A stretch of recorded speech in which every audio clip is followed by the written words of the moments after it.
শুরুতেই আমি milestone school and কলেজের বিমান দুর্ঘটনায় গভীর শোক ও দুঃখ প্রকাশ করছি। জাতির জন্য এটি গভীর বেদনার ক্ষণ। আমি এই ঘটনায় নিহতদের আত্মার শান্তি কামনা করছি। যারা এখনো হাসপাতালে চিকিৎসাধীন আছেন তাদের দ্রুত আরোগ্য কামনা করছি।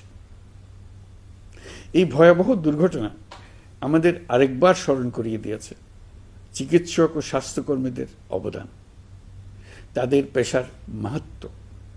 যখন চারপাশে শুধু আতঙ্ক, কান্না আর অজানা আশঙ্কা, তখন আপনারাই আমাদের আশার আলো। এই কঠিন সময়ে যারা ক্লান্তি ভুলে আহতদের সেবা দিয়ে যাচ্ছেন, আমি জাতির পক্ষ থেকে আপনাদের কৃতজ্ঞতা জানাচ্ছি। প্রিয় চিকিৎসকবৃন্দ, যুদ্ধের সময়ও আক্রান্ত ও আহতদের চিকিৎসা বন্ধ করা যায় না। এটা আন্তর্জাতিক আইনে স্বীকৃত। এর ব্যতিক্রম আমরা দেখেছি এই বাংলাদেশে 24শে জুলাই গণ অভ্যুত্থানের দিনগুলোতে।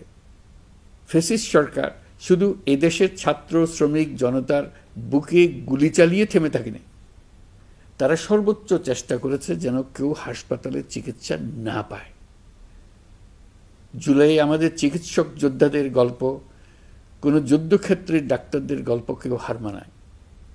রাস্তায় ছাত্রদের পিটিয়ে রক্তাক্ত করে মেডিকেলে ঢুকেও তাদের উপর হামলা হয়েছিল। ডাক্তার নার্সদের হুমকি ধামকি, নানা রকমের বাধা দেওয়া হয়েছিল।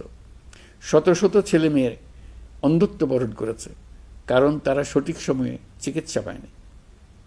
নির্দেশ ছিল আন্দোলনে আহত কাউকে হাসপাতালে চিকিৎসা দেওয়া যাবে না।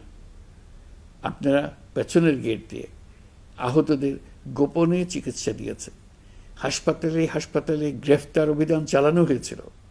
সিসিটিভি ফুটেজ, রেজিস্ট্রার খাতা নিয়ে যাওয়া হচ্ছিল। ডাক্তার নার্সরা সে সময় নিজেদের জীবন বিপন্ন করে জুলাই যোদ্ধাদের চিকিৎসায় নিজেদের সর্বোচ্চ দিয়েছিলেন। তারা রোগীর কোনো তথ্য নথিভুক্ত পর্যন্ত রাখেন নাই, কারণ এইসব নথির সূত্র ধরে আহতদের গ্রেপ্তার করা হচ্ছিল। বিনামূল্যে দিনরাত গুলিবিদ্ধ আন্দোলনকারীদের জীবন বাঁচাতে আপনারা সর্বোচ্চ ঝুঁকি দিয়ে চিকিৎসা দিয়েছেন। 2 চিকিৎসক বোনকে আমরা দেখেছি নিজ উদ্যোগে গ্যারেজের মধ্যে অস্থায়ী ক্লিনিক তৈরি করে চিকিৎসা দিয়েছেন। অনেকে নিজেদের ঘরের মধ্যে অস্থায়ী ক্লিনিক তৈরি করে চিকিৎসা দিয়েছেন। আপনারা নিজেরা ঝুঁকির মধ্যে ছিলেন, আপনাদের পরিবার ঝুঁকির মধ্যে ছিল, তবু পাহাড়সম বাধা পার করে আপনারা মানুষের জীবন বাঁচাতে এগিয়ে এসেছিলেন। আহতদের জন্য রক্তের সংকট ছিল। প্রশাসনের রক্তচক্ষু এড়িয়ে আপনারা রক্তের ব্যবস্থা করেছেন। আহতদের পরিচয় গোপন রাখতে ব্যবস্থাপত্রে অন্য নাম, অন্য রোগের তথ্য উল্লেখ করে তাদেরকে পুলিশের কাছ থেকে আড়াল করেছেন।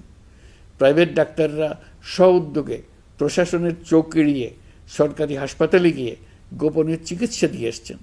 রক্ত দেওয়ার জন্য সরঞ্জাম সরবরাহ ছিল না, আপনারা নিজেরাই এগুলোর ব্যবস্থা করেছেন। অ্যান্টিবায়োটিক, পেইন কিলারের মতো ওষুধও আপনারা নিজেরাই সরবরাহ করেছেন। আপনারা শুধু চিকিৎসক নন, আপনারা এই জুলাইয়ের অন্যতম নায়ক। আপনারা সাহস এবং মানবতা, দায়িত্ববোধের জীবন্ত প্রতিচ্ছবি। এই দুঃসময়ে আপনারা যে সেবা দিয়েছেন তা আমরা কোনোদিন ভুলব না। আমি আশা করব আজকের আয়োজন থেকে নির্ভীক ও সাহসী ডাক্তার ও স্বাস্থ্যকর্মীদের গল্পগুলো উঠে আসবে, এদেশের সকল মানুষকে অনুপ্রেরণা যোগাবে।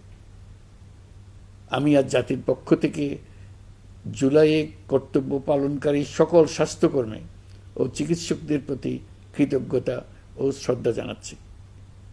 আপনাদের সবাইকে ধন্যবাদ। আল্লাহ হাফিজ।